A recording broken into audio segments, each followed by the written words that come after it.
الحمد لله نحمده ونستعينه ونستغفره ونؤمن به ونتوكل عليه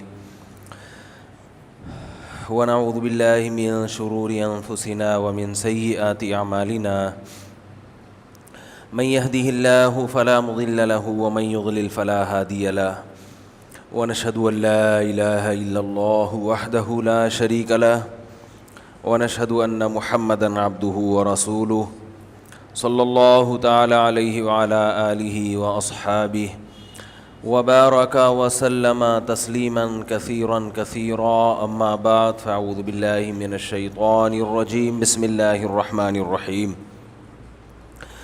یا ایہا الذین آمنوا اتقوا اللہ ولتنظر نفس ما قدمت لغد واتقوا اللہ ان اللہ خبیر بما تعملون ولا تكونوا كالذين نسوا الله فأنساهم أنفسهم أولئك هم الفاسقون لا يستوي أصحاب النار وأصحاب الجنة هم الفائزون وقال النبي صلى الله عليه وسلم الكيس من دان نفسه وعمل لما بعد الموت. قرآن مجید کی ایک آیت بلکہ چند آیات اور رسول اللہ صلی اللہ علیہ وسلم کی ایک حدیث پڑھی ہے. اللہ تعالیٰ سے دعا ہے اللہ تعالیٰ صحیح طرح سے بات کہنے کی، سننے کی، سمجھنے کی اور عمل کرنے کی توفیق عطا فرمائے.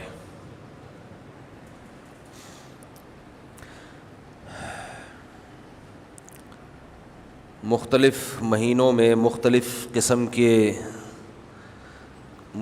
قسم کی ایکٹیویٹیز ہوتی ہیں مذہبی لوگوں کی.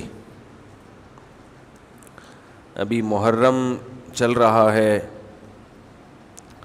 اس میں ماتم ہے، جلسے ہیں، مرثیے ہیں. بندوق سے بھی ماتم شروع ہو چکا ہے. کوئی پتھر سے نہ مارے میرے دیوانے کو، بم کا زمانہ ہے اڑا دو سالے کو. سمجھ رہے ہیں؟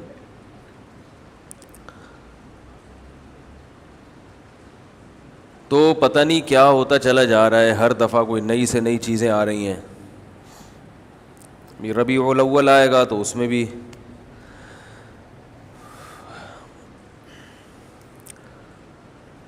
یہ 2 مہینے تو ہیں. ایک غم کا سمجھا جاتا ہے، ایک خوشی کا سمجھا جاتا ہے. اللہ تعالیٰ کا ارشاد ہے الیوم اکملت لکم دینکم واتممت علیکم نعمتی ورضیت لکم الاسلام دینا. آج میں نے اپنا دین مکمل کر لیا، اپنی نعمت کو تم پر مکمل کر لیا اور تمہارے لیے دین اسلام کو منتخب کر لیا. جب یہ آیت نازل ہوئی تو یہودیوں نے کہا کہ اگر ہماری تورات میں ایسی کوئی آیت نازل ہوتی کسی دن تو ہم اس دن کو عید کا دن بنا لیتے.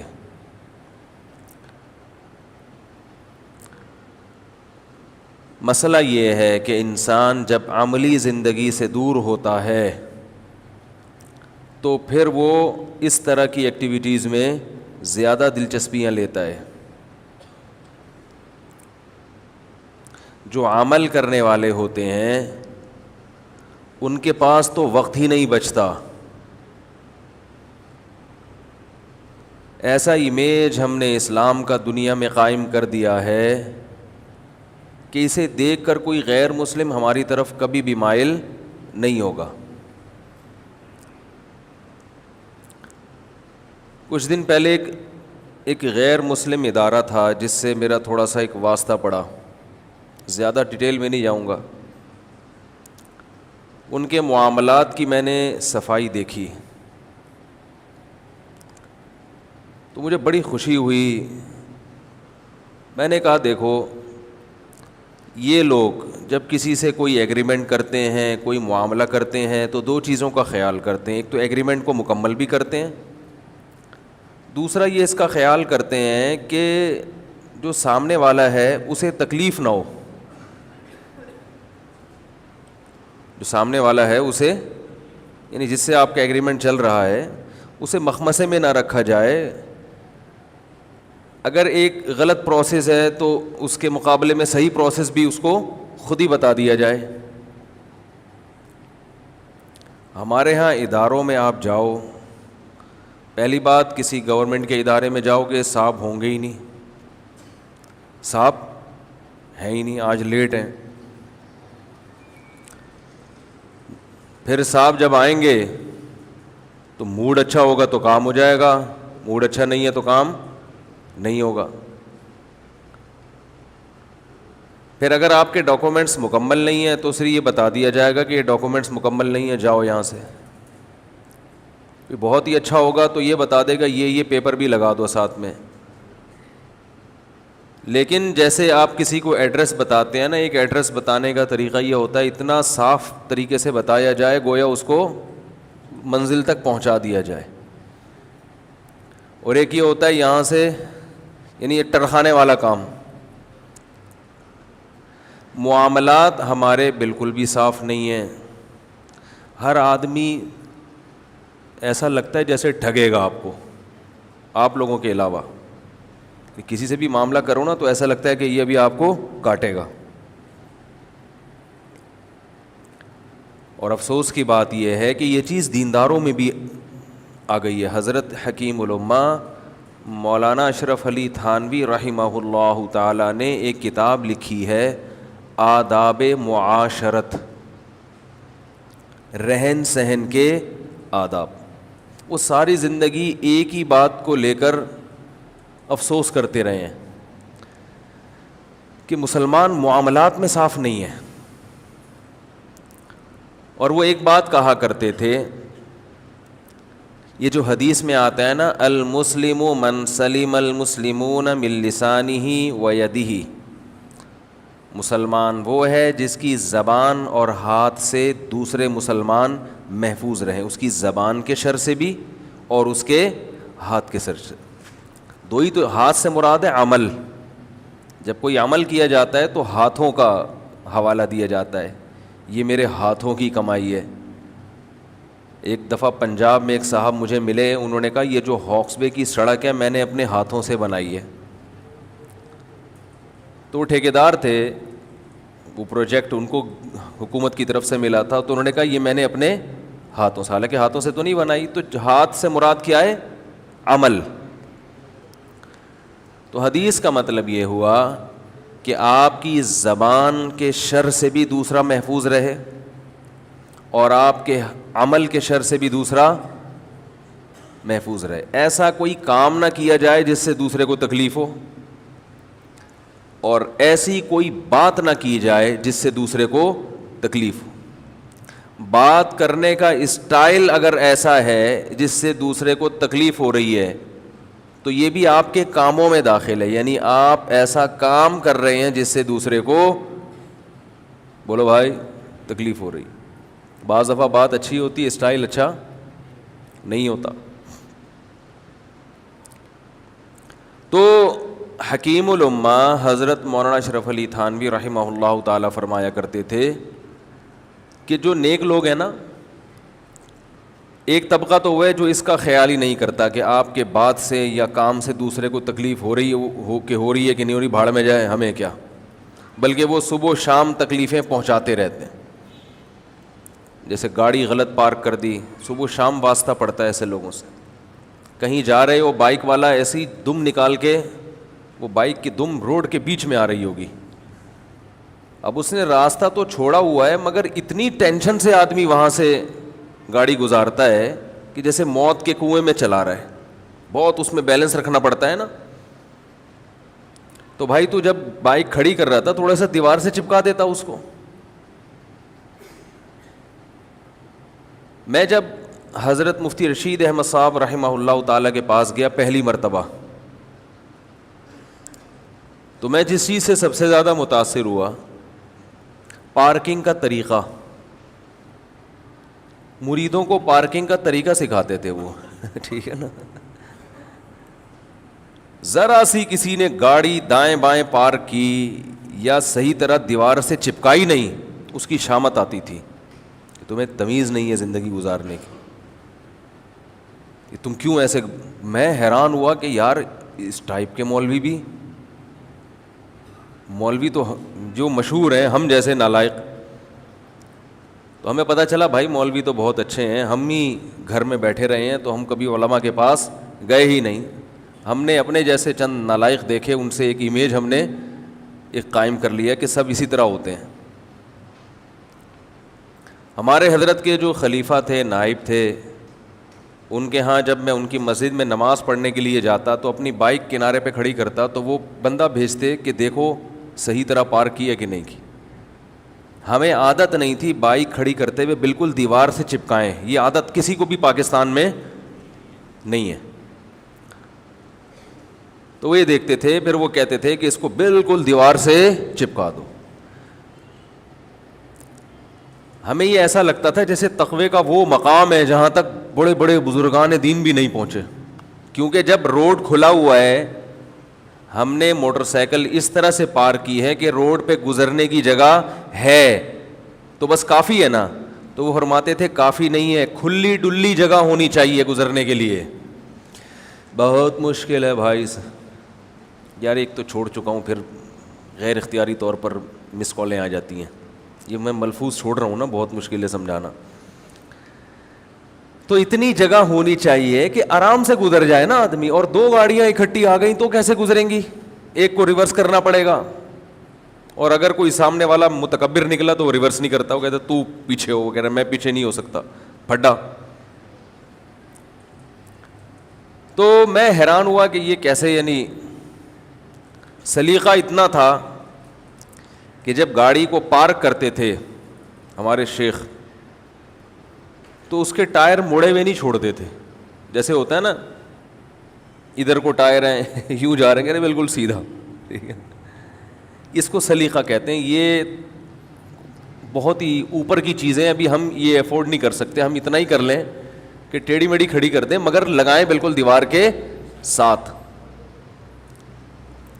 تو یہ جو حدیث ہے, مسلمان وہ ہے جس کی زبان اور ہاتھ کے شر سے محفوظ رہیں دوسرے, تو اس حدیث کی تشریح میں حضرت حکیم الامہ مولانا اشرف علی تھانوی نے کتاب لکھی, آداب معاشرت, رہن سہن کے آداب. وہ کہتے تھے لوگوں میں یہ سینس نہیں ہے, خیال نہیں کرتے, تکلفات زیادہ ہیں, تکلفات.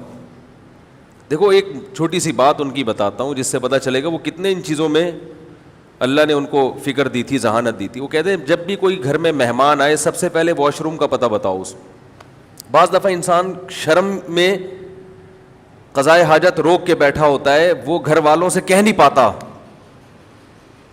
سمجھ رہے بھائی, آپ کسی کے گھر گئے, آپ کو بہت زور سے پیشاب آ رہا ہے, قضائے حاجت کا تقاضا ہے, آپ بیٹھتے ہی شرما رہے ہوتے ہو کہ یار وہ بولے گا ابھی آگے بیٹھے اور ڈائریکٹ لیٹرین. بھائی ہو تو سکتا ہے نا انسان کے ساتھ, کیا خیال ہے, کچھ بھی ہو سکتا ہے. تو یہ گھر کے جو میزبان ہے, جو گھر کا مالک ہے, اس کی ذمہ داری ہے کہ وہ مہمان کی ضرورت کا خیال کرے. فرمایا سب سے پہلے اس کو کیا بتاؤ, واش روم ادھر ہے, جانا تو نہیں آپ نے. بعض دفعہ ایسا ہوتا ہے انسان کے ساتھ, وہ روک کے بیٹھا ہوا ہے, ہر آدمی کی ایک الگ مزاج ہوتا ہے نا, دھماکے کے ساتھ پڑے گا تھوڑی دیر میں پھر وہ ٹھیک. تو اس کو خود بتا دو.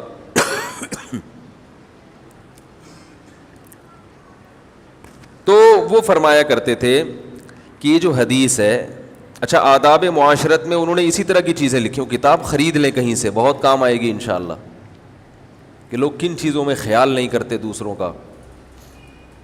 اور احادیث جمع کی ہیں بہت ساری کہ رسول اللہ صلی اللہ علیہ وسلم نے کس قدر خیال کیا ہے چھوٹی چھوٹی باتوں میں کہ کسی کو عمل سے تکلیف نہ ہو. دیکھو کندھے پھلانگ کے آنا یہ ناجائز ہے, گناہ ہے. حالانکہ کندھے پھلانگنے سے کیا ہوتا ہے, کیا وہ قد چھوٹا ہو جائے گا جس کے اوپر سے چھلانگ مار کے آئے ہیں آپ, کچھ بھی نہیں ہوتا, لیکن تکلیف ہوتی ہے. دوسرا آ رہا ہے ادھر سے, دھکا لگے گا تھوڑا سا آپ کو. نبی صلی اللہ علیہ وسلم نے ارشاد فرمایا کوئی شخص کسی جگہ پہ بیٹھا ہے, اٹھ کے جائے کسی کام سے, اس کی جگہ پہ مت بیٹھو, وہ اس کا حقدار ہے. اس کی پرمیشن کے بغیر آپ اس کی جگہ پہ, وہ تو بیچارہ بیٹھا تھا تو کسی ضرورت سے جانا پڑ گیا, اس کو تکلیف ہوگی, یار میں بیٹھا ہوا تھا آپ آگے بیٹھ گئے. اب بتاؤ مجھے ایک بات, جس شریعت میں اس کو برداشت نہیں کیا گیا کہ کسی جگہ پہ ایک انسان تھوڑی دیر کے لیے بیٹھا ہے جو اس کی ذاتی ملکیت نہیں ہے اور جا بھی خود ہی اٹھ کے رہا ہے, لیکن اس کا یہ رائٹ ہے کہ ایک بالش کی جگہ پر کوئی دوسرا آ کے نہ بیٹھے, تو اس ایک بالش کی عارضی ملکیت کا اتنا خیال کیا گیا تو 240 گز کے پلاٹ جو آپ کو وراثت میں ملا تھا اس پہ اگر کوئی قبضہ کر لے, بھائی یا بہن یا ماموں یا چاچو, اس کو شریعت برداشت کر لے گی؟ کیا ہو گیا بھائی ہے؟ اور حیرت ہے, وہ قبضہ کر کے اسے بیچ کے عمرہ کرنے جا رہے ہیں. لوگ ایسا کرتے ہیں, وراثت کا مال کھا کے کہاں جاتے ہیں, ارے تو کچھ اور کر لیتا, تو بندوق خرید کے ڈکیتیاں شروع کر دیتا. ہم کہتے ہیں یار تیرا کام ہی یہی ہے, تو ظاہر ہے جب ڈکیتی کرنی ہے تو پھر حلال کما کے تھوڑی کرتا ہے انسان. ارے کسی نے ڈکیتی کرنی ہے تو یہ ضروری ہے کہ حلال پستول ہو؟ جب کام ہی حرام کرنے ہیں سارے تو حلال حرام کیا؟ وہی بات اکثر بتاتا ہوں نا کہ چوری کی مرغی ہے تو پھر کہیں سے بھی ذبح کر کے کھا لو, گردن مروڑ کے کھا لو, وہ تو حرام کی حرام ہی رہے گی نا. چوری کی مرغی کو باقاعدہ سیدھے ہاتھ سے قبلہ رخ لٹا کے اور بسم اللہ اللہ اکبر,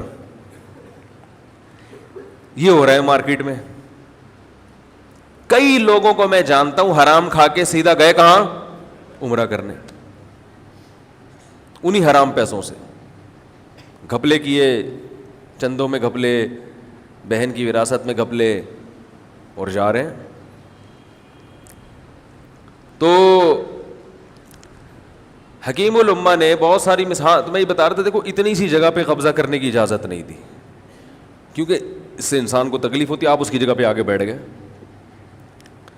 لیکن اس کا یہ مطلب نہیں ہے, اس کا لوگ غلط فائدہ بھی اٹھاتے ہیں. مسجد میں صف اول میں بیٹھنے کے لیے پہلے سے آگے رومال لگ کے غائب ہو جاتے ہیں.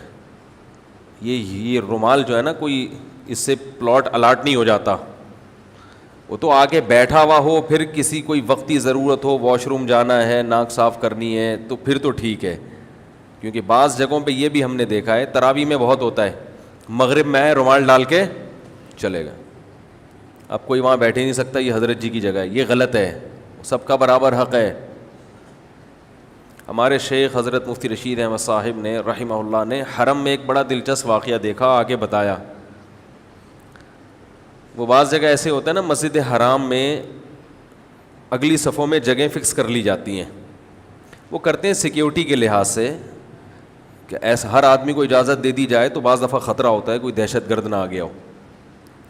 لیکن جو عرب کے بدو ہیں اس بیچارے کو کیا پتہ. تو ایک بدو دیہاتی عرب کا کھڑا ہوا, تو حکومت کے کچھ اہلکار آئے, انہوں نے کہا آپ یہاں سے ہٹ جاؤ, یہاں فلاں وزیر کھڑے ہوں گے یا فلاں صاحب کھڑے ہوں گے. تو وہ بدو کہتا ہے گل لا الہ الا اللہ. آج کل کی عربی میں قل کو گل کہتے ہیں. اسے کہہ رہے کلمہ پڑھو کلمہ, ٹھیک ہے نا, یہ اللہ کی, یعنی یہ مسجد ہے, اللہ کا گھر ہے, اس میں وزیر اور وہ سب برابر ہیں, یہ تم تو اسلام سے ہی خارج ہو گئے, ایسی باتیں کر رہے ہو. تو ہمارے حضرت کو اس بدو کا اسٹائل بڑا پسند آ رہا تھا کہ اس کی سادگی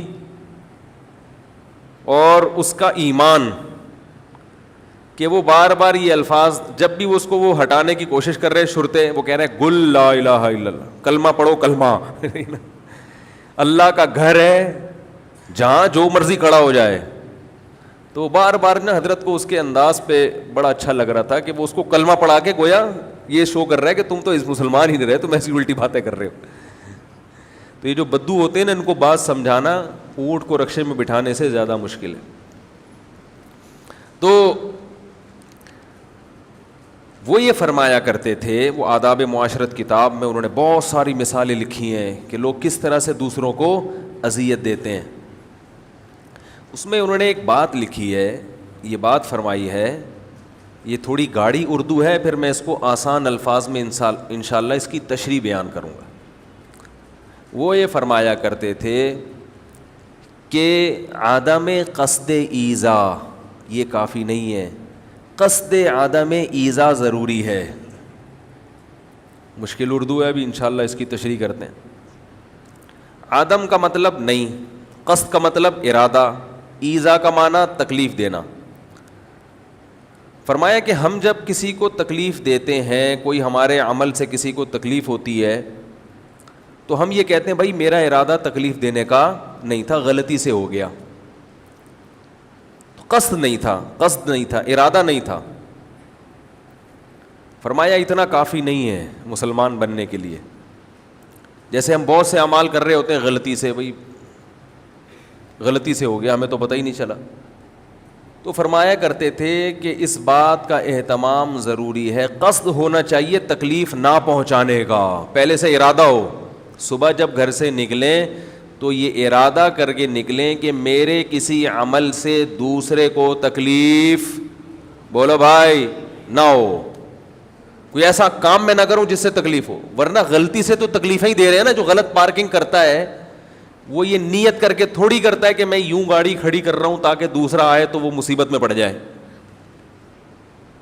وہ یہ نیت تھوڑی ہوتی ہے اس کی, وہ تو ویسے لاؤ بالی پن میں آیا, گاڑی کھڑی کی, نکل لیا.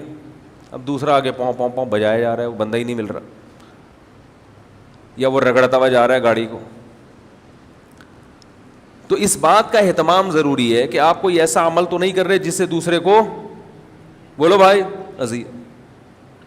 واش روم کی چپلیں, لوگ مسجدوں میں ایسا ہوتا ہے کسی کو واش روم جانا ہے, آپ کی چپل پہن کے چلا جائے گا, آپ کھڑے ہوئے ہیں کہ چپل چوری ہو گئی, پتہ نہیں کہاں گئی ہے. تلاش کرتے کرتے تھک جاتے ہیں آپ, آدھے گھنٹے میں وہ بیت الخلا سے نکل رہا ہوتا ہے, اور ایک دفعہ سوری کر لے گا آپ سے, سوری, بس ختم, کچھ بگاڑ ہی نہیں سکتے آپ اس کا. اگر آپ کو کوئی ایمرجنسی ہے, آپ جا رہے ہیں, یہ باتیں تو یہ چھوٹی چھوٹی ہیں, لیکن جس میں یہ چھوٹی چھوٹی چیزوں کا خیال نہیں کرتا, بڑے بڑے جرائم بھی اسی سے ہوتے ہیں. سمجھ رہے ہیں کہ نہیں سمجھ رہے؟ اور جو ان چھوٹی چیزوں کی رعایت کرتا ہے, بڑی چیزوں میں بھی وہی کلیئر ہوتا ہے, وہی صاف ہوتا ہے. ارے بابا بھائی, جو کسی کی جگہ پہ بغیر اجازت نہیں بیٹھ رہا, تو کسی کے پلاٹ پہ بغیر اجازت آ کے بیٹھے گا؟ اس کو اس میں اللہ کا خوف آ رہا ہے کہ یہ بندہ اٹھ کے گیا ہے اس کی جگہ ہے, میں یہاں آ کے نہ بیٹھوں, کل قیامت کے دن مجھے اس کا جواب دینا ہے. تو وہ کسی کے پلاٹ پہ جا کے بیٹھ جائے, اس میں تو اور ڈرے گا نا اللہ سے. میں سمجھا پا رہا ہوں نا اپنی بات؟ الحمدللہ زبردست سمجھ رہے ہیں آپ لوگ. وہ لوگ مجھے کہتے ہیں ہم کو بیوقوف تھوڑی ہے یا آپ بار بار پوچھتے ہو, تو میں اس لیے تھوڑی حوصلہ افزائی کر رہا ہوں. وہ تقیہ کلام بن چکا ہے, چھوڑنے کی کوشش میں لگا ہوا ہوں. تو یہ جو چھوٹی چھوٹی چیزوں کی, ہاں لیٹرین میں چلے جاتے ہیں چپل پہن کے, اور جب واپس آتے ہیں وہ چپلیں گیلی ہوتی ہیں. کسی کی لیٹرین شدہ چپل, یہ لیٹرین شدہ میں نے خود لغت بنائی ہے, کسی کی لیٹرین شدہ چپل استعمال کرتے ہوئے گھن آتی ہے نا انسان کو. کیا خیال ہے بھائی؟ گھن آتی ہے انسان کو. حضرت مفتی تقی عثمانی صاحب دامت برکاتہم نے ایک واقعہ سنایا ہے یورپ کے کسی کنٹری کا. فرمایا واش روم کے باہر میں کافی دیر سے کھڑا ہوا ہوں, واش روم سے بندہ باہر ہی نہیں آ رہا. کافی دیر بعد بندہ باہر آیا تو اس نے پھر معذرت کی, اس نے کہا اصل میں واش روم کا پانی پاس نہیں ہو رہا تھا, تو مجھے اچھا نہیں لگا کہ آپ جائیں تو گندگی دیکھنے کو ملے. تو وہ اپنی ذمہ داری پہ اس سسٹم کو صحیح کرنے میں جو بھی اس کے اختیار میں ہوگا کہ کسی طرح یہ گندگی یہاں سے ختم ہو جائے. ہمارے یہاں دکھا رہے ہوتے ہیں کہ یہ میری پروڈکٹ ہے, بھاڑ میں جائے, میں تو جا رہا ہوں, اب تمہاری بلا سے تمہیں الٹی آئے تم یہاں نہ کرو, کھیتوں میں چلے جاؤ, یا کیا بولوں میں, ڈیٹیل میں نہیں جا سکتے ہم زیادہ. تمہاری بلا سے جو مرضی, میں تو جا رہا ہوں, میرا تو ہو گیا نا, فٹ ہو گیا ماشاءاللہ, میرے تو آتے وانتے سب سیٹ ہو گئی. اب تم جانو بیت الخلا جانے. ہائے ہائے, واقعات سنانے نہیں چاہیے, لیکن ایک آپ کے فائدے کے لیے اس لیے سنا رہا ہوں کہ پبلک ٹوائلٹ کیسے ہوتے ہیں ہمارے کنٹریز میں. ایک سنا دیتا ہوں, گھن تو مجھے بھی آ رہی ہے, آپ کو بھی آئے گی, لیکن بڑی مصیبت سے بچنے کے لیے چھوٹی مصیبت کو برداشت. یہ جو گھن ابھی آ رہی ہے یہ آپ کو بڑی بڑی ٹینشنوں سے میں بچا رہا ہوں, بڑی مصیبت سے. ایئرپورٹ کے واش روم بڑے صاف ستھرے ہوتے ہیں, سب سے زیادہ صاف ستھرے ایئرپورٹ ہی کے واش روم ہوتے ہیں. لوگ بھی بڑے سلیقے کے ہوتے ہیں ایئرپورٹ پہ. جہاز میں جا رہے ہیں, اکثر پڑھے لکھے لوگ ہوتے ہیں جن کے پاس اچھی جاب ہوتی ہے, تو ایجوکیٹڈ ہوتے ہیں, اکثر دیکھا گیا. اسٹیشن پہ آپ جاؤ تو بیچارے ہر طرح کے لوگ ہوتے ہیں, کچھ پڑھے لکھے بھی ہوتے ہیں, کچھ بیچارے علم سے فارغ بھی ہوتے ہیں. لیکن جہازوں میں اکثر, سب نہیں, اکثریت ذرا طور طریقے والے ہوتے ہیں, تبھی جہاز کا سسٹم ہی پورا الگ ہے. ہائے ہائے ہائے ہائے, نہیں سنا رہا, رہنے دیں بھائی. میں ایک دفعہ واش روم میں گیا ایئرپورٹ کے, تو وہ کنڈی تھوڑی سی کھلی ہوئی تھی, یعنی کھلی ہوئی تو پوری تھی, مگر پتہ ہی نہیں چل رہا تھا کہ اندر کوئی بندہ ہے یا نہیں ہے. اب ہم کھڑے ہوئے ویٹ کر رہے ہیں, جب میں نے کہا شاید کوئی نہیں ہے, تو ہلکا سا یوں کر کے دیکھو, تو ایک 12-13 سال کا بچہ کھڑے ہو کر پیشاب کر رہا ہے. کوئی اتنا بڑا مسئلہ نہیں ہے, بہت سے لوگ کھڑے ہو کر کرتے ہیں پیشاب, جو نہیں کرنا چاہیے. لیکن کموڈ ہو تو پھر تو کھڑے ہو کر سمجھ میں آتا ہے. جو فلش ہے اس میں کھڑے ہو کر پیشاب کر رہا ہے, وہ جو لوٹا رکھا ہوا ہے اس میں پیشاب جا کے گر رہا ہے, اور ایسے ہی باہر نکل آیا. ہائے ہائے ہائے ہائے. اس کے بعد سے اب جب بھی میں واش روم جاتا ہوں کہیں ایسے پبلک, تو پہلے لوٹے کو دھوتا ہوں. آپ لوگ بھی تیزاب سے دھویا کریں لوٹا. جب بھی پبلک ٹوائلٹ میں جائیں, تیزاب سے پہلے لوٹا دھوئیں. پتہ نہیں کون کیا کیا کر کے آ رہا ہے وہاں پہ. بچے بھی جاتے ہیں, کھڑے ہو کر چھینٹے مار رہے ہیں دیواروں پہ, سب کن بلا. ماں باپ نے سکھایا نہیں. سب سے پہلی تعلیم والدین کو بچے کو ٹوائلٹ کے استعمال کی دینی چاہیے. طہارت تو یہاں سے شروع ہوتی ہے نا. طہارت کہاں سے شروع ہوتی ہے؟ سب سے پہلے قضاء حاجت کا طریقہ, استنجا کیسے کرنا ہے. نبی صلی اللہ علیہ وسلم نے صحابہ کو یہ بھی سکھایا ہے. اعتراض کیا کرتے تھے کہ تمہارے نبی تمہیں یہ بھی سکھا رہے ہیں, تو پتہ چلا بھائی یہ بھی سیکھنے کی چیز ہے. اگر بچپن میں بچے کو نہیں سکھائیں گے, وہ گندگی پھیلائے گا وہ ہر جگہ. رسول اللہ صلی اللہ علیہ وسلم نے ارشاد فرمایا, اذا استيقظ احدكم من منامه فلا يغمسن يده في الاناء حتى يغسلها ثلاثا. یہ آداب سکھائے جا رہے ہیں. فرمایا جب صبح بیدار ہو, اس زمانے میں نلکے نہیں ہوتے تھے, بالٹی میں ہاتھ ڈال کے پانی نکالنا پڑتا تھا. فرمایا ہرگز ہرگز ہرگز بالٹی میں ہاتھ مت ڈالو. حالانکہ صبح ہم اٹھے ہیں تو ہمیں کوئی ہاتھ پہ گندگی نظر نہیں آ رہی, لیکن بھائی ممکن ہے کہ رات فَإِنَّهُ لَا يَدْرِي أَيْنَ بَاتَتْ يَدُهُ. فرمایا اس کو پتہ نہیں اس کے ہاتھ نے رات کہاں گزاری ہے. ہو سکتا ہے ہاتھ شرمگاہ پہ لگ گیا ہو سکتا ہے کوئی گندگی آ گئی ہے اس پہ. فرمایا پہلے 3 دفعہ اس کو الگ سے دھو, کسی مگے کے ذریعے یا کسی اور طریقے سے. کچھ بھی نہیں ہو تو پھر علماء کہتے ہیں تھوڑا سا چلو بھر پانی لے کے اچھی طرح ہاتھ دھو لے, مجبوری ہے. 3 دفعہ آپ نے فرمایا ہاتھوں کو اچھی طرح دھو گے, اس کے بعد ہاتھ اس لائق ہوتا ہے کہ اس کو بالٹی میں ڈالا جائے. یہ رسول اللہ صلی اللہ علیہ وسلم مسلمانوں کو کیا سکھا رہے ہیں؟ بولو بھائی, صفائی, طہارت, کہ پانی کو تو گندا مت کرو.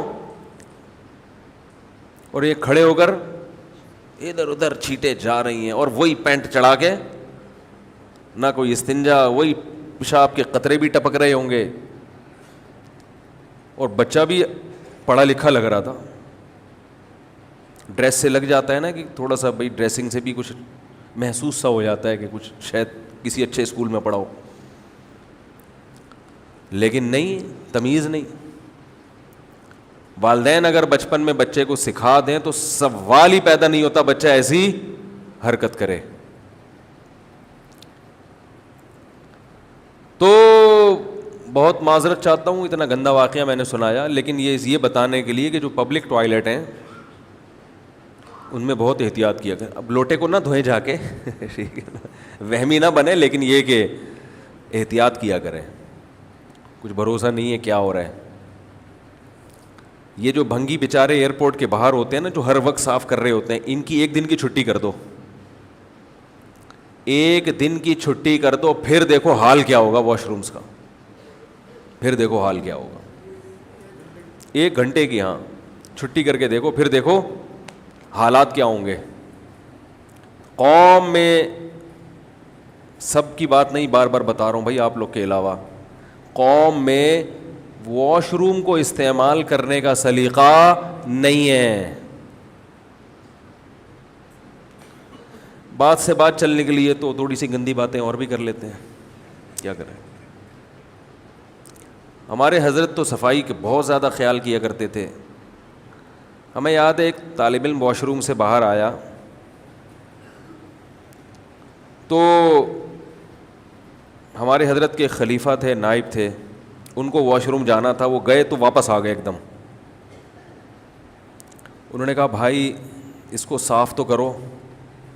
وہ طالب علم نے کہا کہ صاف ہے, کچھ بھی نظر نہیں آ رہا. تو انہوں نے کہا یہ جو گندگی ہے نا, اب کیا بتائیں, بس اس میں اچھی طرح پانی بہا دیا کرو. خلاصہ یہ نکلا, اپنی گندگی کسی کو دکھاؤ مت. تو والدین کو چاہیے کہ خود بھی یہ چیزوں پر عمل کریں. بھائی بچوں کو سب سے پہلے کیا سکھانا ہے, بچوں کو کھانے کے آداب بعد میں سکھائیں, ٹھیک ہے نا. کپڑے استری کرنا بعد میں سکھائیں, پرفیوم کا استعمال بعد میں سکھائیں. سب سے پہلے کیا سکھانا ہے, اور یہ قرآن کی تعلیمات ہیں. قرآن میں سب سے پہلا حکم جو نازل ہوا ہے علم کے بعد, علم تو سیکھنے کی ترغیب ہے نا, اب سیکھا کیا جائے, تو سورہ مدثر نازل ہوئی, یا ایھا المدثر قم فانذر وربک فکبر وثیابک فطہر. رب کی کبریائی بیان کرو اور لباس کو پاک رکھو. اب بظاہر دونوں چیزوں میں کوئی جوڑ نظر آ رہا ہے. اے نبی کھڑے ہو کر اپنی قوم کو ڈرائیں. ڈرانا کہاں سے شروع کریں, اللہ کی کبریائی اور لباس کو پاک. اب یہ دونوں حکم عجیب, یعنی کوئی میچ نہیں کر رہے آپس میں.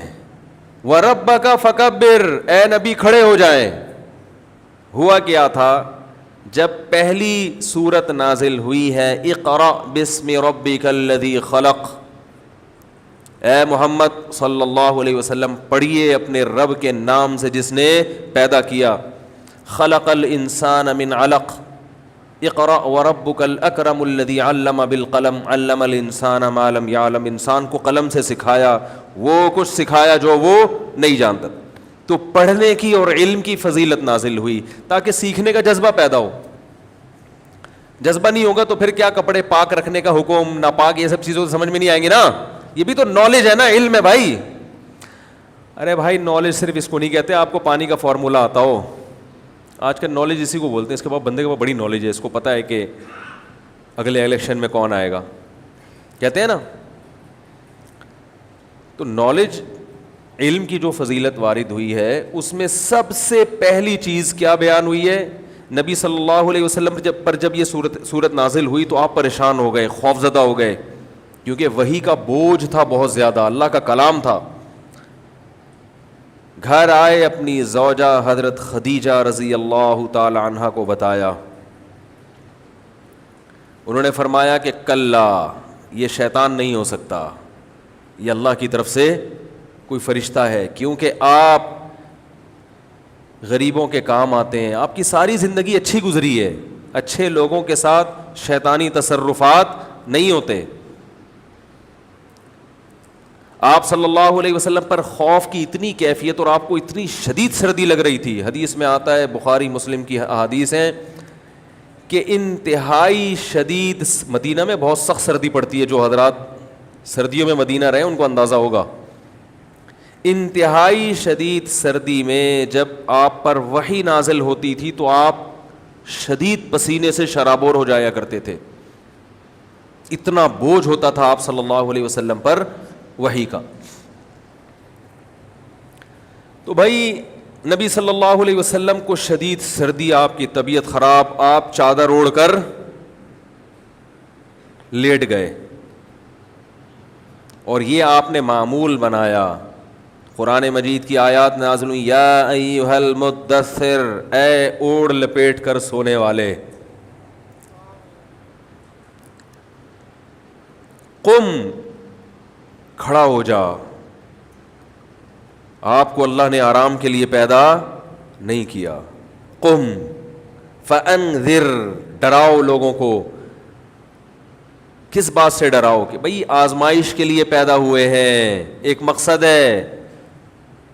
اللہ نے ہمیں آزمانے کے لیے دنیا میں بھیجا ہے. اس مقصد میں پورے اترو گے تو جنت، ورنہ جہنم کی آگ. انسان بیکار پیدا نہیں ہوا. یہ ڈرائیں لوگوں کو. ڈرانے کی ابتدا کہاں سے ہوگی؟ وَرَبَّكَ فَكَبِّرْ، اللہ کا انٹروڈکشن کروائیں سب سے پہلے، کیونکہ جتنے آگے احکام ہم دیں گے وہ کس کی طرف سے ہوں گے؟ گاڈ کی طرف سے. اس کا تعارف جب تک نہیں ہوگا تو اس کے احکام کو فالو کرنا مشکل. یورپ میں صفائی ہے نا، کیوں؟ وہ اپنی حکومت کو جانتے ہیں. وہاں صفائی خدا کے حکم کے مطابق ہو رہی ہے یا حکومت کے قانون کے مطابق؟ ارے بھائی یورپ میں، امریکہ میں، یوپے، جتنے کنٹریز ہیں، یو کے وغیرہ، وہاں پر جو صفائی ہے حکومت نے لوگوں کو اس پر لائی، ترغیبات بھی دیں، قانون بھی بنائے، ٹیکس، وہ جرمانے بھی لگائے کہ یہ ہو گیا کچرا پھینکا تو اس پہ ٹیکس کہہ رہا ہوں، جو پینلٹی لگتی ہے، جرمانے لگتے ہیں، فائن لگتا ہے. تو یہ ساری چیزیں لگا کے حکومت نے کنٹرول کر لیا نا. تو اب وہاں اگر صفائی ستھرائی ہے تو کس کے کہنے پر؟ گورنمنٹ کے. تو وہ اپنی گورنمنٹ کو اچھی طرح پہچانتے ہیں کہ بھائی ہم نے اگر یہاں کچرا پھینکا فوراً فائن لگ جائے گا، کیمرے نوٹ کر لیں گے. تو یہ جو حکم ہمیں صفائی کا دیا جا رہا ہے یہ کون دے رہا ہے؟ بولو بھائی، اللہ. اور جتنے بھی احکام ہیں وہ کون دے رہا ہے؟ تو اللہ. تو اللہ کا سب سے پہلے تعارف ضروری ہے نا، کیونکہ حکومت تو کچھ کرائے گی نہیں. جتنا میلہ ہوگا اتنا اوپر تک جائے گا. ٹھیک ہے، یعنی اعمال کے لحاظ سے سب نہیں، اکثر. تو اللہ تعالیٰ نے حکم دیا وَرَبَّكَ فَكَبِّرْ، اے نبی رب کی کبریائی بیان کریں. جب اللہ سمجھ میں آ جائے نا ان لوگوں کے تو یقیناً آگے اللہ جو احکام دے گا وہ بھی ان کی سمجھ میں آئیں گے اور اس کو مانیں گے، کیونکہ وہ مانیں گے کہ اللہ سب سے بڑا ہے. تو اللہ کی نام ماننا دوسروں کی نام ماننے سے بڑا جرم ہے. گورنمنٹ کی نام مانو اتنا بڑا جرم نہیں ہے یہ بھی، لیکن اللہ کی نام مانو یہ اس سے بھی بڑا جرم ہے، کیونکہ اللہ سب سے بڑا ہے. تو جب اللہ سمجھ میں آ جائے گا ان کے، پھر آپ نے کیا کرنا ہے؟ تو فرمایا وَثِيَابَكَ فَطَهِّرْ، لباس کو کیا رکھنا ہے؟ پاک. قرآن نہ بہت ساری چیزیں دلالت النص سے کرتا ہے. دلالت النص سمجھتے ہیں؟ نہیں سمجھتے تو بھی سمجھا دیتا ہوں انشاءاللہ. جب بھی کوئی بات، کوئی میسج ہمیں کسی کو ڈیلیور کرنا ہوتا ہے، کوئی میسج ہمیں کسی کو سمجھانا ہوتا ہے، تو ہم 4 طریقے سے اپنی بات دوسروں تک پہنچاتے ہیں. یہ اصول فقہ میں، فقہ کی کتابوں میں لکھا ہے کہ قرآن و حدیث سے مسائل 4 طریقوں سے اخذ کیے جاتے ہیں. سمجھ رہے ہیں؟ جن لوگوں کو یہ اصول فقہ نہیں آتے ہیں نا، وہ بیچارے علم سے کیا ہوتے ہیں؟ فارغ. ان کو یہ نہیں پتا کہ کسی کے کلام سے کس کس طریقے سے بات کو سمجھا جاتا ہے. ایک ہوتی ہے عبارت النص. عبارت النص کا مطلب یہ ہوتا ہے کہ جو بات کہی جا رہی ہے، آپ جو میسج دینا چاہتے ہیں، بالکل اسی حساب سے آپ وہی کلام کر رہے ہیں. جیسے قرآن میں آتا ہے اقیموا الصلاۃ، نماز قائم کرو، تو یہ نص جو ہے یہ نماز کو سمجھانے کے لیے بتائی گئی ہے نا. کیا خیال ہے بھائی جان؟ تو الفاظ سے سمجھ میں آ رہا ہے اور مقصد بھی وہی ہے جو الفاظ سے ظاہر ہو رہا ہے. ایک چیز ہوتی ہے دلالت النص، کہ الفاظ میں اس کا ذکر نہیں ہے، الفاظ میں جس کا ذکر ہے اس سے یہ چیز سمجھ میں آ رہی ہے کہ جب یہ ہے تو وہ والی تو بطریق اولا ہوگی. جیسے قرآن میں آتا ہے وَلَا تَقُلْ لَهُمَا اُفٍّ، والدین کو اف بھی مت کرو. تو اللہ نے اس میں بتا دیا کہ جب اف کرنے پر پابندی ہے تو مارنا تو بطریق اولا حرام ہے. یہاں مارنے کا ذکر نہیں ہے.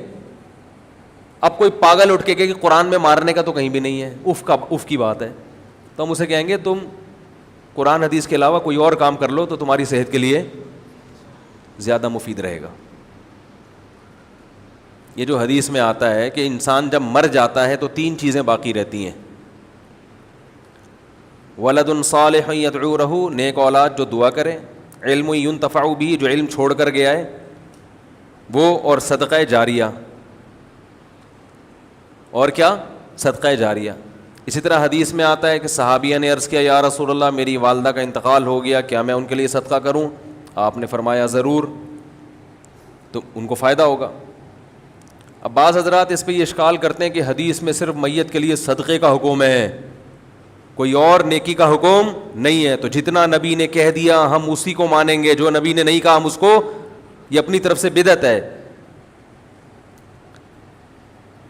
قرآن اور حدیث کا انداز یہ ہوتا ہے کہ قرآن ہمیشہ جزیہ بیان کرتا ہے تاکہ اس سے اصول نکالے جا سکیں.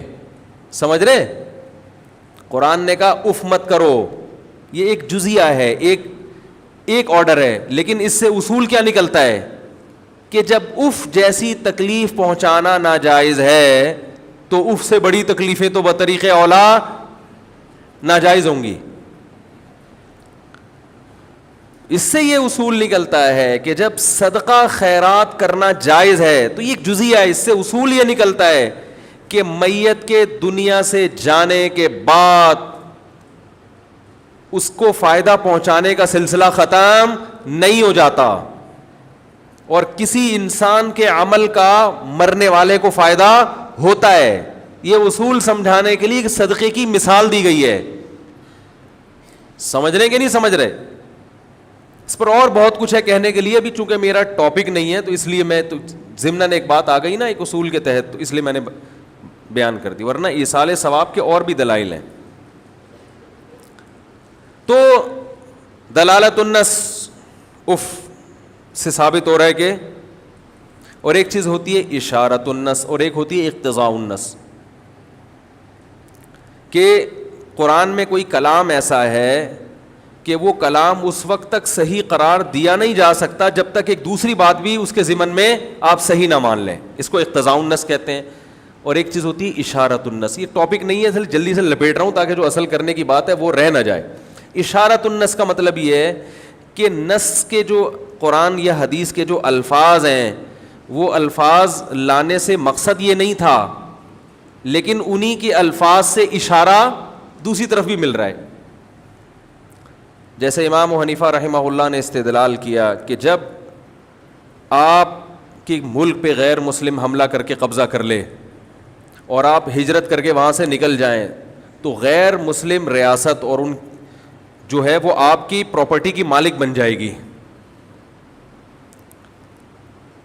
یعنی وہ اگر قبضہ کر لے اور حکومت کی تحویل میں چلی جائیں وہ ساری کی ساری چیزیں تو مل کے ٹرانسفر ہو جاتی ہے. اور اس کی دلیل کیا دی جاتی ہے؟ قرآن میں آتا ہے للفقراء المہاجرین، زکوٰۃ ان فقیروں کا حق ہے جنہوں نے ہجرت کی ہے، حالانکہ وہ سارے فقیر بولو بھائی نہیں تھے، لیکن قرآن کہہ رہے جب ہجرت کر کے آ گئے اپنا مال وہاں چھوڑا اور غیر مسلموں کا اس پہ قبضہ ہو گیا تو وہ ان کو قرآن فقیر کے لفظ سے تعبیر کر کے یہ شو کر رہا ہے، یہ اشارہ کر رہا ہے کہ یہ پراپرٹی ان کی ملکیت سے نکل گئی، اب اس میں وراثت کے حکام جاری نہیں ہوں گے. حالانکہ یہ آیت جو لائی گئی ہے یہ بتانے کے لیے کہ زکوٰۃ کس کس کا حق ہے، فقیروں کا حق ہے، اصل مقصد یہ بیان کرنا ہے، لیکن فقیر کے لفظ سے اشارہ مل رہا ہے کہ یہ ملکیت، یہ پراپرٹی ان کی ملکیت سے، بول لو نا کیا جا رہا ہے، یہ ٹیکنیکل پوائنٹ کی باتیں ہیں صرف سمجھانے کے لیے، اصل موضوع میرا یہ نہیں آتے، اس پر کبھی کسی اور وقت بیان کریں گے انشاءاللہ. صلو علی الحبیب. تو یہ جو بات ہے کہ قرآن مجید نے وَثِيَابَكَ فَطَهِّرْ لباس کو حکم دیا کہ پاک رکھو، تو اس سے صاف پتہ چلتا ہے صرف لباس مراد نہیں ہے کہ جب اللہ باڈی کے اوپر جو چیز 24 گھنٹے رہتی ہے اس پہ گندگی برداشت نہیں کرتے تو آپ کی باڈی پہ گندگی برداشت بالکل بھی نہیں ہو سکتی. اسی آیت سے علماء نے استدلال کیا ہے کہ جسم کا پاک رہنا بھی ضروری، اور اسی سے صاف ہوتا ہے کہ جب جسم کی کھال پر گندگی برداشت نہیں ہے، جو باہر کا حصہ ہے، تو انٹیریئر پہ گندگی برداشت کیا ہو گیا؟ اندر گندگی ڈالنے کی کیسے اجازت ہوگی؟ کتے بلی کھانے کی کہاں سے اجازت ہوگی؟ کھانا گندا کھانے کی کہاں سے اجازت ہوگی؟ یہ جو کتابوں میں لکھا ہے فقہ کی کہ جانور کی 7 چیزیں حرام ہیں, ناجائز ہیں, اس پہ بھی بعض لوگ اعتراض کرتے ہیں یہ حنفیوں نے اپنی طرف سے نا ایک حلال کو حرام کر دیا. ان 7 چیزوں میں خصیتین بھی ہیں, جانور کی پیشاب گاہ بھی ہے اور رسولی بھی ہے. بھائی یہ اسی وجہ سے فقہاء نے اس کو ناجائز قرار دیا ہے کہ یحرم علیہم الخبائث, نبی کا ایک وظیفہ یہ بھی تھا کہ وہ خبیث چیزوں کو حرام کر دیں گے. تو اب ہر چیز میں انگلی پکڑ کے نہیں بتایا جائے گا یہ حلال ہے یہ حرام ہے, کچھ چیزیں تو بتائی جائیں گی, کچھ اصول اور ضابطے بتا دیے جائیں گے. جو جانور کے رسولی نکلتی ہے وہ گندا گوشت ہوتا ہے جو پھوڑے کی شکل میں آتا ہے, اس پھوڑے کو کھانے کے لیے الگ سے حدیث کی ضرورت نہیں ہے کہ پھوڑا کھانا حرام ہے جانور کا. سمجھ میں آ رہی ہے بات؟ اس کے لیے اتنا کافی ہے کہ وہ گندا گوشت ہے, وہ غلیظ ہے. اسی طرح یہ جو خصیتین ہیں یہ بھی پیدا کرتے ہیں گندگی کو. گردے جو ہیں وہ پیشاب کو فلٹر کر کے نکال دیتے ہیں, گردے پیدا نہیں کرتے گندگی, جبکہ یہ سے پیدا ہوتی ہے گندگی, الگ نہیں کیا جا سکتا گندگی کو اس سے. اسی طرح یہ جو پیشاب گاہ ہے یہ بھی کوئی ایسی چیز نہیں ہے جو انسان کھائے. یہ سلیم الطبع انسان اس سے نفرت کرتا ہے. اب اس پہ دلیل ہم سے مانگتے ہیں قرآن میں کہاں لکھا ہے, حدیث میں کہاں لکھا ہے. بہت سی چیزیں حدیث میں ہوتی ہیں, اس کے لیے تفقہ چاہیے, بصیرت چاہیے. پھر بھی اگر آپ نہیں مانتے تو کم از کم طنز تو نہ کریں میرے بھائی, کھائیں آپ, دیگ بنا کے کھائیں آپ, دعوت کریں لوگوں کی کہ بھئی آج ہم نے یہ چیز پکائی ہے.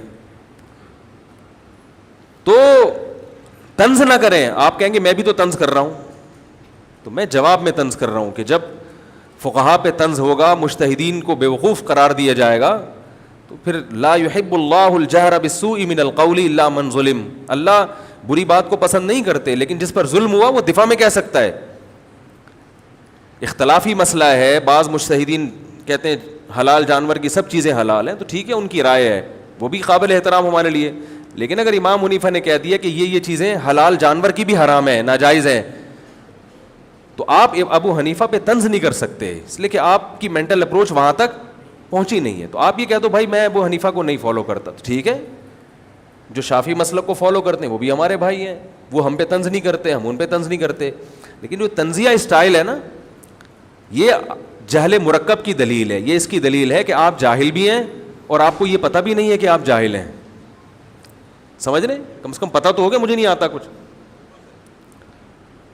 تو جب لباس کو پاک رکھنے کا حکم, تو باڈی کو اس سے زیادہ, اور انٹیریئر جو ہے وہ اس سے بھی زیادہ, تو اس میں کوئی مشکوک چیز بھی نہ جائے.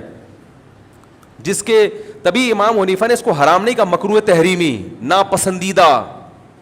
تحریمی کا مطلب غلط, چھوڑ دو, لیکن ایسا حرام نہیں ہے جیسے سور اور کتا حرام ہے, کیونکہ اس میں اختلاف ہے. تو ہم بھی کہتے ہیں مکروہ ہے بھائی کھانے کے لیے, اور تم کٹاکٹی جا کے کھا رہے ہو کم بختو, معذرت کے ساتھ, تم اور کھانے کے حلال چیزیں کم ہیں دنیا میں.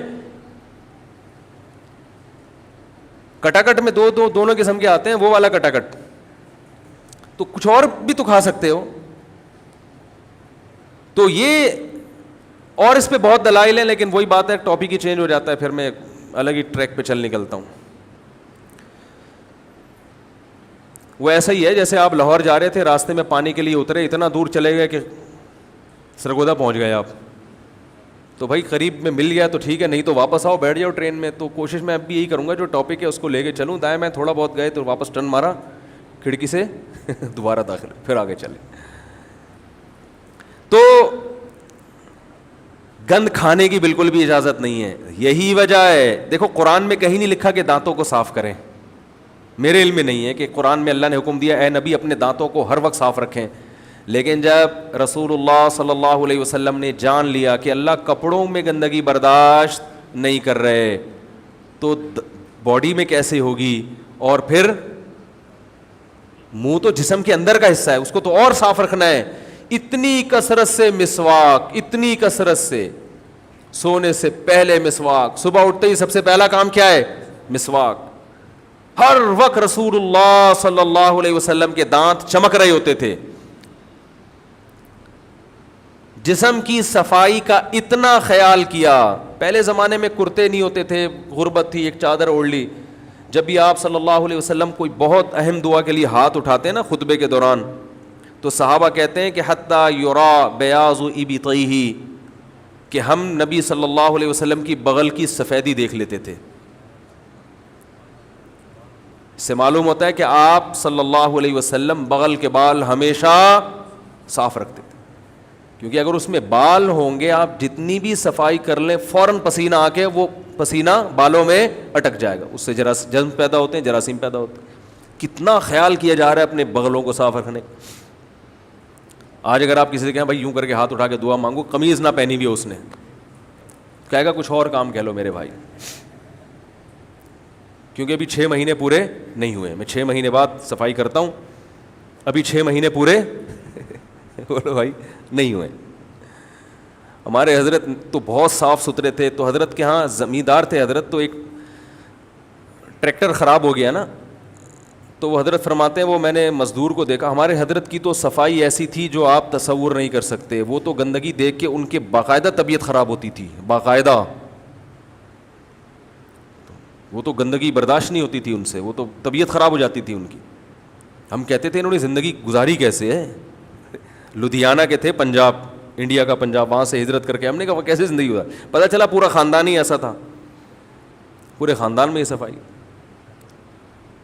تو وہ فرماتے ہیں کہ ایک دفعہ میں نے دیکھا وہ مزدور جو ہے وہ ٹریکٹر کے نیچے گھسا ہوا ہے اور صفائی کر رہا ہے, تو حضرت کی نظر اس کی بغلوں پہ پڑ گئی. اس بیچارے کی شامت آ گئی. تو حضرت اس کا نقشہ کھینچتے تھے کہ کھٹمل اور جوئیں کبڈی کھیل رہے تھے.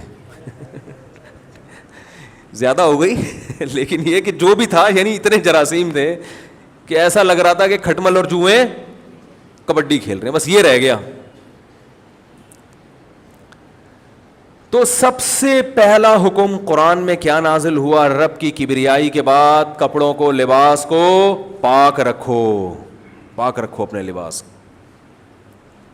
وَثِيَابَكَ فَطَهِّرْ وَالرُّجْزَ فَهْجُرْ. فرمائی یہ ظاہری گندگی بھی چھوڑ دو اور باطنی گندگی, بت پرستی, انسان ہو کے پتھروں کے سامنے جھکتے ہو, چھوڑ دو اس کو. نبی نے تو بت پرستی پہلے سے چھوڑی ہوئی تھی نا بھائی, کیا خیال ہے؟ تو اس سے صاف پتہ چل رہا ہے کہ نبی کے توسط سے اصل میں امت کو بتایا جا رہا ہے. تو اس سے پتہ چلا کہ نبی صلی اللہ علیہ وسلم کو جو پہلا حکم دیا جا رہا ہے لباس کو پاک رکھو, وہ بھی اصل میں نبی کو نہیں دیا جا رہا. نبی کے توسط سے کس کو دیا جا رہا ہے؟ امت کو. امت کو بتا دیں یہ آیتیں. نبی تو پہلے سے صاف ستھرے رہے, آپ کی تو مزاج میں صفائی تھی. ہمارے نبی کے مزاج میں, جس کے مزاج میں صفائی ہوتی ہے اس کو خوشبوؤں سے محبت بھی ہوتی ہے. خوشبو سے محبت 2 وجہ سے ہوتی ہے انسان کو. ایک اس لیے کہ اس میں بدبو اتنی ہوتی ہے کہ اس کو چھپانے کے لیے خوشبو چاہیے ہوتی ہے. ایک کنٹری ہے اس کی صفائی بہت مشہور ہے, بہت صاف ستھرے لوگ ہوتے ہیں وہاں پہ, بڑی نفیس قوم ہے وہ, غیر مسلم ریاست ہے. ہمارے ایک رشتہ دار گئے وہاں پہ, کہہ رہے میں نے سنا تھا یہ لوگ بہت دنیا میں نفیس قوم ہے نا, بہت نیٹ اور کلین ہوتے ہیں یہ لوگ, اور خوشبوئیں بڑی مشہور ہیں. کہہ رہے جب میں وہاں گیا تو پتہ چلا کہ ان کی خوشبوئیں اس لیے مشہور ہیں کہ ان کی بدبو بڑی مشہور ہے. غیر مسلموں کی صفائی میں ظاہری صفائی کا تو بڑا اہتمام ہوتا ہے, باڈی کا اتنا خیال نہیں کرتے وہ لوگ. کہہ رہے پتہ چلا یہ ان کو کیا بدبو اتنی ہے, منہ صبح اٹھ کے منہ نہیں دھوتے ہے بھائی, تو منہ سے بدبو آ رہی ہوتی ہے تو ماؤتھ اسپرے ایسے کیا نکل لیا. نہاتے نہیں ہیں تو پسینے کی بدبو, اور کھاتے بھی سور کتے اس کی اور الگ سے بدبو, وہ باڈی میں وہ بھی بدبو بھی تو آ جاتی ہے نا. کتا پن تو آئے گا جب آپ کتے کھاؤ گے, تو اس کے لیے الگ اسپرے. مجھے لوگ گفٹ کرتے ہیں جا کے باڈی اسپرے, ماؤتھ اسپرے. میں حیران ہوتا ہوں یار باڈی میں بدبو کہاں ہوتی ہے کہ جو ہم اسپرے کریں یار اس پہ. وہ کہہ رہے بدبو ختم کرے, بدبو اللہ نہ کرے یار ہماری باڈی میں, اللہ نہ کرے بدبو ہو تو ہم جا کے نہائیں گے. بدبو کو ختم کرو نا. کچرا کے ڈھیر میں بدبو آ رہی ہے تو آپ نے وہاں لا کے مشک و عنبر لا کے پھینک دی, ارے وہ کچرا صاف کرو وہاں سے. پھر آپ گملے لگاؤ, اس میں گلاب کے پھول بھی لگاؤ, اور آپ اس میں چمیلی بھی لگاؤ, رات کی رانی بھی لگاؤ, پھر مزہ آئے گا. کچرے کے ڈھیر میں رات کی رانی اس لیے لگا دی تاکہ یہ بدبو چھپ جائے. اس کا مطلب آپ نفیس نہیں ہیں, آپ یعنی بہت ہی وہ ہیں, اتنے گندے ہیں معذرت کے ساتھ, آپ نہیں, اگر آپ ایسا کریں تو, اور مجھے پتہ ہے آپ ایسا نہیں کرتے. آج میں نے دیکھا ہے گھروں میں بعض خواتین ایسا کرتی ہیں, بچے کی وہ اس نے پیشاب کر دیا, اسمیل آ رہی ہے, ایک اسپرے مارا ایئر فریشنر. اور یار اس سے تو اور معاملہ خراب اس لیے ہو رہا ہے کہ یہ بدبو تو آپ نے دبا دی, پہلے کم از کم احساس تو تھا نا انسان کو, جو جرمز پھیلے ہوئے ہیں احساس تو ہے, تو تھوڑا احتیاط کر لے گا, ادھر نہیں ادھر بیٹھ جائے. آپ نے تو اس کو بالکل گلا گھونٹ کے مار دیا, دبا دیا, مارا نہیں ہے. تو یہ اسلام نہیں ہے. ہمارے نبی صلی اللہ علیہ وسلم ہر وقت دانتوں کو صاف مسواک سے, چمکتے ہوئے دانت, اور آپ صلی اللہ علیہ وسلم کے دانتوں کے درمیان قدرتی خلا بھی تھا. آپ صلی اللہ علیہ وسلم بے انتہا, حتیٰ کہ کچا پیاز نہیں کھاتے کہ بو آتی ہے اس میں, اس کے بعد خوشبو کا اتنا استعمال اس صفائی کے بعد, حالانکہ صفائی کے بعد تو ویسے ہی, اور آپ کے پسینے میں ویسے ہی خوشبو تھی, اس کے بعد خوشبو کا اتنا استعمال, کیونکہ نبی نے دنیا کی طرف رغبت نہیں کی. آپ صلی اللہ علیہ وسلم کا بستر کوئی لگژری نہیں تھا, گھر لگژری نہیں تھا, ایک پیالہ لٹکا ہوا ہے, اسی میں کھانا بھی, اسی میں پینا بھی, سب کچھ اسی میں, اور بستر کیا ہے وہ کھجور کی چھال بچھائی ہوئی ہے. تو دنیا سے بے رغبتی, کھانا ایک وقت کا ملا تو 2 وقت کا ناغا, اور وہ ملا کیا, کھجور ہے تو 40 دن کھجوری کھا رہے ہیں, جو کی روٹی کھا رہے ہیں, بہت سادگی. لیکن آپ صلی اللہ علیہ وسلم نے دنیا کی 2 چیزوں کو خوب جمع کیا. آپ نے فرمایا حبب الی النساء والطیب, اللہ نے میرے دل میں عورت کی محبت ڈال دی, نکاح کی محبت اور خوشبو. کیونکہ جب انسان دنیا سے دور بھاگتا ہے تو شادی بیاہ سے بھی دور. کہہ رہے 4 مہینے کے لیے جاؤ, سال لگاؤ تبلیغ میں, مدرسے میں وقت لگاؤ, اللہ اللہ کرو, کیا بیوی بچوں کے بکھیڑے, ٹینشن کیا ہے, ابھی ایک شادی ہوئی نہیں تو دوسری کر کے بیٹھ گیا. اس مفتی کو دیکھو, شادی شادی شادی شادی لگا کے رکھا ہوا ہے. جب میں نے کی نا ایک دفعہ جب میری شادی ہوئی تھی, تو میرے گھر کے باہر, اچھا میرے بچے بھی تھے ماشاءاللہ پہلے سے, تو میرے گھر کے باہر گاڑیاں, جو سسرال والے, وہ میں نے دعوت کی تھی تو وہ ولیمے کی نا, تو سسرال والے وہ گاڑیاں واڑیاں لگی ہوئی ہیں, دیگیں شیگیں آ رہی ہیں. تو ایک بڑے میاں آئے, وہ آئے, وہ کہنے لگے امام صاحب کے گھر کے باہر یہ رش کیسا لگا ہوا ہے. وہ تیسری تھی میری, اور بچے بھی تھے میرے پہلے سے ماشاءاللہ.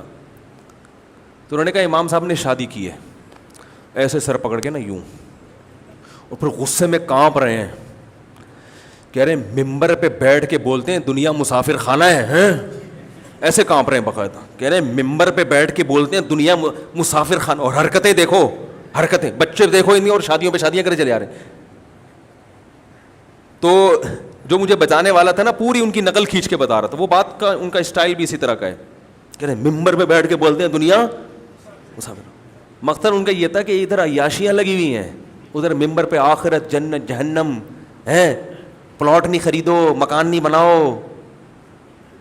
مکان تو بناؤ, میں نہیں, وہ چند شرطوں کے ساتھ جو میں کہتا ہوں, لیکن دل نہ لگاؤ دیواروں سے, اینٹوں سے, اور شادیوں پہ شادیاں.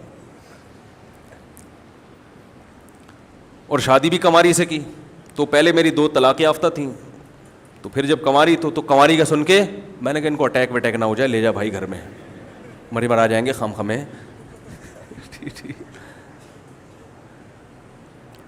تو ایسے لوگوں سے مجھے بہت واسطہ پڑتا رہتا ہے. وہ ایک صاحب کہنے لگے, بہت چھوڑے ابھی قصے ہو جائیں گے پھر, یار جو ٹاپک ہے وہ رہ جاتا ہے. تو نبی صلی اللہ علیہ وسلم نے فرمایا حبب الی النساء والطیب, 2 چیزیں اللہ نے میرے دل میں ڈال دی, نکاح کثرت سے کروں گا, اچھا رشتہ. جہاں بھی نبی صلی اللہ علیہ وسلم کو نکاح کا پیغام آیا اور آپ کو مناسب لگا, آپ نے ہاں کیے. حالانکہ کھانے کو روٹی نہیں ہے گھر میں. وجہ اس کی یہ ہے کہ یہ عمل دیکھنے میں شہوت پرستی لگتا ہے, حقیقت میں شہوت پرستی نہیں ہے, یہ عیاشی نہیں ہے. اگر یہ عیاشی ہوتی تو ہمارے سابق صدر زرداری کی 4 کم از کم بیویاں ابھی موجود ہوتی, شیخ رشید کی 4 ہوتیں, اور جتنے ہمارے سیاسی لوگ ہیں جن کو اللہ نے بہت وسائل دیے ہیں, وہ سب 4 رکھتے. ان کو پتہ ہے وہ تو ایک کے انتقال کے بعد پتہ نہیں ان کو غم ہوا ہے خوشی ہوئی ہے تو اللہ ہی بہتر جانتا ہے, لیکن وہ تو کہتے ہیں یار دوبارہ ایک شادی کے لیے تیار نہیں ہے وہ, کہ جان چھوٹ گئی ہے پھر ٹینشن. تو جو مجھے آ کے کہتا ہے نا کہ یہ عیاشی, میں کہتا ہوں آپ بھی کر لو, کھانے میں تو بڑی عیاشی کرتے ہو. ہمارے نبی نے جو کی روٹی کھائی ہے, آپ کبھی نلی نہاری کھا رہے ہو, کبھی مغز نہاری کھا رہے ہو, کبھی بیف بریانی, بیگم آج چکن پکاؤ, بیف کھا کھا کے دل بھر گیا ہے, اب شامی چھوڑو بیگم چپلی کباب بناؤ, روزانہ ذائقہ چینج. تو عیاشی کا شوق تو میں نے کہا آپ کو بھی, آپ بھی کر لو بھائی. تو پتہ ہے کہ یہ عیاشی بولتے کیوں نہیں بھائی, نہیں ہے. پہلے سسرال سے پٹو گے جب دوسری کرو گے, جب تیسری کرو گے پچھلے دونوں مل کے کوٹیں گے, آپ کی ارننگ ساری بیوی بچوں پہ خرچ ہو جائے گی, سمجھ رہے ہو. اور پھر بیگم کے ساتھ سالے بھی جہیز میں ملتے ہیں, سسر بھی ملتے ہیں, ساسیں. ایک ساس افورڈ کر سکتے ہو بتاؤ مجھے, دل سے بتاؤ. جو آدمی 4 ساسیں افورڈ کرے, 3 ساسیں 4 ساسیں افورڈ کرے, تو اس کا حوصلے کو تو سلام کرنا چاہیے. صحیح بتا رہا ہوں, تو کر کے دیکھ لو پتہ چل جائے گا. تو ہمارے نبی کو اللہ نے ان کے دل میں نکاح کی کثرت کا شوق ڈالا. یہ چیز مسلمانوں کو سمجھ میں نہیں آتی, غیر مسلموں کو سمجھ میں آئی ہے جو عقل مند ہیں. ایک ہندو نے لکھا ہے کہ محمد صلی اللہ علیہ وسلم نے یہ کام اس لیے کیا تاکہ آپ کی عورتوں کو مستقبل میں نکاح کی, آپ کی نسل میں جو عورتیں پیدا ہو رہی ہیں نا, جو آپ کی امت میں, ان کو مستقبل میں نکاح میں مشکلات نہ پیش آئیں. ہر عورت کی شادی ہو جائے, بیوہ کی بھی, کنواری کی بھی, طلاق یافتہ کی بھی. ہندو کی سمجھ میں آ گیا, مسلمان کی سمجھ میں نہیں آ رہا. سمجھ رہے؟ خیر, دوسری چیز آپ صلی اللہ علیہ وسلم کو پسند تھی خوشبو. یہ بھی نفاست ہے کہ بدبو بالکل بھی نہیں ہے, پسینے میں بدبو نہیں ہے, اس کے باوجود آپ خوشبو کا استعمال اتنا زیادہ کیا کرتے تھے. انس بن مالک کہتے ہیں کہ ہمیں رسول اللہ صلی اللہ علیہ وسلم کے گھر سے نکلنے کا علم خوشبو کے جھونکوں سے ہوتا تھا. حرکت کرتے تھے تو خوشبو آتی تھی, جس سے پتہ چلتا تھا. نبی صلی اللہ علیہ وسلم جس گلی سے گزر کے جاتے تھے نا, تو وہاں خوشبو محسوس ہوتی تھی. صحابہ کہتے ہیں ہمیں اندازہ ہو جایا کرتا تھا کہ آپ صلی اللہ علیہ وسلم یہاں سے گزرے. خوشبو سے مجھے یاد آیا کہ مجھے خوشبو ہدیہ نہ دیں اللہ کا واسطہ. خوشبو ہر انسان اپنی مرضی کی لگاتا ہے, اور ہدیہ تو چلو دے دیا تو ٹھکانے لگا دے گا آدمی, زبردستی لا کے لگا نہ دیا کریں, کیونکہ پتہ نہیں کس ٹائپ کی خوشبو آ رہی ہے, دماغ میں چڑھ جاتی ہیں, آدمی بے ہوش ہونے کا دل چاہ رہا ہوتا ہے کہ اللہ تھوڑی دیر کے لیے اگر بے ہوش ہو جاؤں تو کم از کم. بھائی ہر آدمی کا اپنا مزاج ہوتا ہے خوشبو میں, سمجھ رہے کہ نہیں سمجھ رہے. یہ 1-2 بڑے بڑے علماء ہیں, ان کی طرف سے بھی شکایت ملی, کہہ رہے ہیں یار لوگ خوشبوئیں لا کے زبردستی کہہ رہے ہیں ہمارے پاس تھیلوں کے تھیلے جمع ہو گئے گھر میں, اور بعض زبردستی لگاتے ہیں, اس کے آدھے گھنٹے بعد چھینکیں شروع. کیونکہ آج کل دیسی خوشبوئیں اچھی والی نہیں آ رہی ہیں, اکثر خوشبوئیں الکوہلک ہیں. الکوہلک خوشبو جائز ہے استعمال, مگر یہ باڈی کو نقصان پہنچاتی ہے. الکوہل جب آپ کے ناک میں جائے گی تو وہ بھی کیا کرے گی, یقین نہ آئے الکوہلک خوشبو آپ اپنی گھڑی پہ لگائیں, تھوڑی دن میں دیکھیں گے, چند دنوں میں گھڑی کا جو کلر ہے وہ خراب ہو جائے گا. نہیں آ رہی بات سمجھ میں؟ تو یہ الکوہل جو ہے نا, یہ نقصان دیتا ہے, میٹل کو نقصان دیتا ہے, باڈی کو نقصان دیتا ہے, اس سے الرجی کا خطرہ ہوتا ہے. تو میں الکوہلک خوشبو استعمال نہیں کرتا. اس کا آلٹرنیٹ ہے دیسی. دیسی اتنی تھکی ہوئی آ رہی ہیں, نیمبو نچوڑا, اس میں 2-4 پپیتے کا رس نکال کے لچوڑ کے اس کو بنا کے, تو وہ دیسی خوشبو جو ہے نا وہ پھر اوریجنل ملنا بڑا مشکل ہوتا ہے. سمجھ رہے ہیں کہ نہیں سمجھ رہے بھائی؟ تو الکوہلک نہ ہو لیکن ہو اچھی, تو یہ تھوڑا مشکل کام ہے, تو آپ اس مشکل میں نہ پڑیں. ٹھیک ہے, ٹھیک ہے جی. نہیں میں نے نہیں کہا کہ میں تحفے طائف سے انکار کرتا ہوں, جتنے تحفے دینے سبحان اللہ. ہاں خوشبو میں آگے پارسل کر دیتا ہوں کہ میں گھر میں رکھتا نہیں, میں گھر میں چیزیں جمع نہیں کرتا. کوئی چیز میرے استعمال میں نہیں آ رہی فوراً پارسل, اور اگر استعمال کی ہو لیکن 1 سال تک استعمال نہیں ہوئی تو وہ بھی پارسل. اس کی سزا ہے کہ 1 سال تک یہ چیز استعمال میں نہیں ہوئی تو اب نکالو, صدقہ کرو, کیوں استعمال نہیں کی. یہ اس پر بھی انشاءاللہ کبھی بیان کروں گا کہ گھروں میں چیزیں جمع نہ کر کے رکھیں. تو خیر جلدی سے بات کو سمیٹتے ہیں میرے بھائی. یہ نفاست تھی محمد صلی اللہ علیہ وسلم کی، بہترین خوشبو کا استعمال، اور اتنا جسم صاف، دانت صاف. اور آپ صلی اللہ علیہ وسلم صحابہ کو سکھا رہے ہیں صبح اٹھتے ہی بالٹی میں ہاتھ مت ڈالو، ہو سکتا ہے ہاتھ گندا ہو تمہارا اور وہ پانی خراب ہو جائے. اتنی چیزیں سکھائی جا رہی ہیں، لیکن جب مسلمان کو عملی زندگی میں دیکھا جاتا ہے تو محرم کے ماتم میں ماسٹر ہوگا وہ. اب تو گولیوں سے ماتم شروع ہو گیا، باقاعدہ کلاشن کوفیں نکلنے والی ہیں، بم دھماکے نہ شروع ہو جائیں گی کہ ہم نے خود کروایا ماتم میں. اللہ معاف فرمائے سب مسلمانوں کی اور انسانوں کی، اور ہمارے ملک کے لوگوں کی خاص طور پر اللہ حفاظت فرمائے. تو پھر ربیع الاول میں سب کچھ شروع ہو جائے گا. یہ سب کچھ جو ہوتا ہے ساری دنیا دیکھتی ہے. مسلمان عمل کو فوکس نہیں کر رہا، عمل میں زیرو ہے. تکلیف دوسروں کو، کوئی ایسا عمل نہ کہ جس سے دوسروں کو تکلیف نہ ہو. ہر وقت اس کا خیال، بھائی تہجد پڑھی جا رہی ہے تو اس بات کا اہتمام کہ امی عائشہ کی آنکھ نہ کھل جائے، اپنی زوجہ کی آنکھ نہ کھل جائے. تہجد میں اس کا خیال کیا جا رہا ہے. نبی صلی اللہ علیہ وسلم کی سیرت سے ہمیں یہ پتہ چلتا ہے. اور آپ بھونپو لے کے دوسروں کے گھروں پہ کیا کر رہے ہیں؟ سارا دن کان بجتے رہتے ہیں انسان کے. ہمارے مسجد کا باہر کا اسپیکر بند ہے نا، باہر کا اسپیکر بند ہے نا. ہاں میں نے بند کروایا یہ، میں نے کہا ایسا نہ دوبارہ کھول دیا. کئی دفعہ کمیٹی میں بات ہوئی کہ باہر کا اسپیکر آن کرنا چاہیے. میں نے کہا جو اپنے گھر میں بیٹھا میں اپنی بات اس کے کان میں کیوں ٹھونسوں بھائی؟ سکتا ہے وہ نہ سننا چاہ رہا ہو، جو سننا چاہ رہے ہیں ان تک آواز پہنچے بس. وہ بھونپو لے گئے. ہم جب چھوٹے تھے تو کرکٹ، ابھی آفریدی سے میری ملاقات ہوئی اسی ہفتے، وہ تبلیغ میں نکلے ہوئے تھے وہاں جامع کے قریب ہی، تو وہ کرکٹ پہ گپ شپ ہو رہی تھی.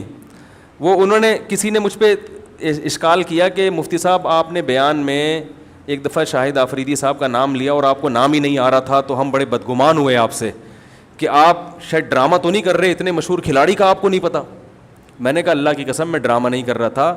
تو وہ شاہد آفریدی بھی بیٹھے ہوئے تھے، ابھی 2 دن پرانی بات ہے. تو میں نے کہا اصل میں ہوا یہ تھا، میں ان کو بتایا کہ ہم کرکٹ کھیلا کرتے تھے، وہ بھونپو لے کے بیٹھتے تھے رات کو نا، کھیلتے بھی تھے اور پھر وہ دیکھتے بھی تھے. جب اپنی باری نہیں ہوتی تھی تو دیکھ رہے ہوتے تھے، تو وہ نہیں پوں بجا رہے ہوتے ہیں لڑکے. تو میں نے کہا جب ہم دین کی طرف آئے کالج چھوڑ کر تو یہ ساری حرکتوں سے ہم نے توبہ کر لی.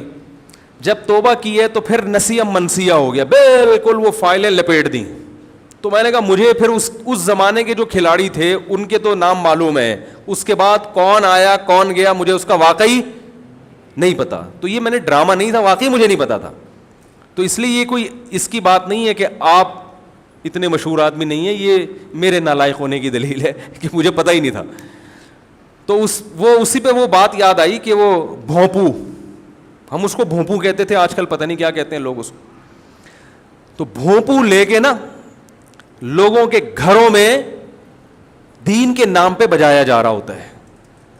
یہ جو صبح سحری جگانے کے لیے آتے ہیں، ان کی محنت اللہ قبول کرے، لیکن ان سے کہو بس اکیلے میں نہیں ملنا، جب بھی ملیں 4 آدمیوں کے ساتھ ملیں. رمضان میں 2-2:30 بجے تو انسان جا کے سو رہا ہوتا ہے اور 3 بجے یہ جگانے آ جاتے ہیں، اور وہ اتنی پوری پاورفل آواز کے ساتھ. تو بھائی یہ تو ایذائے مسلم ہے. آج کل الارم والی گھڑیاں ہیں، ہر آدمی، اب آپ ان کو کچھ چھیڑے نہیں، جا کے آرام سے محبت سے سمجھا دیں، ٹھیک ہے، نہیں تو برداشت کریں، اور کیا ہے، ٹھیک ہے. تو الارم والی گھڑیاں ہیں، سب کو پتہ چل جاتا ہے کس وقت اٹھنا ہے. کوئی 3 بجے اٹھے گا، کوئی 3:30، کوئی 4 بجے، کوئی 5 بجے. تو آپ سب کو 3:30 بجے آ کے ڈھم ڈھماڈم ڈھول بجا رہے ہیں اور وہ اٹھا رہے ہیں. تو میرے بھائی مسلمان میں اس چیز کا خیال نہیں ہے، دوسرے کو تکلیف سے بولو بھائی بچانا. کسی کو آپ نے ٹائم دیا، اگر آپ نہیں مل سکتے تو آپ کی ذمہ داری اسے کال کر کے اطلاع دیں پیشگی کہ بھائی میں نے آپ کو ٹائم دیا تھا لیکن میں اب گھر پہ نہیں ہوں، آپ نہ آئیں، آپ دفع ہو جائیں، ٹھیک ہے. اللہ تعالیٰ سمجھنے کی عمل کی توفیق عطا فرمائے. سبحانک اللہم و بحمدک، نشہد ان لا الہ الا انت، نستغفرک و نتوب الیک.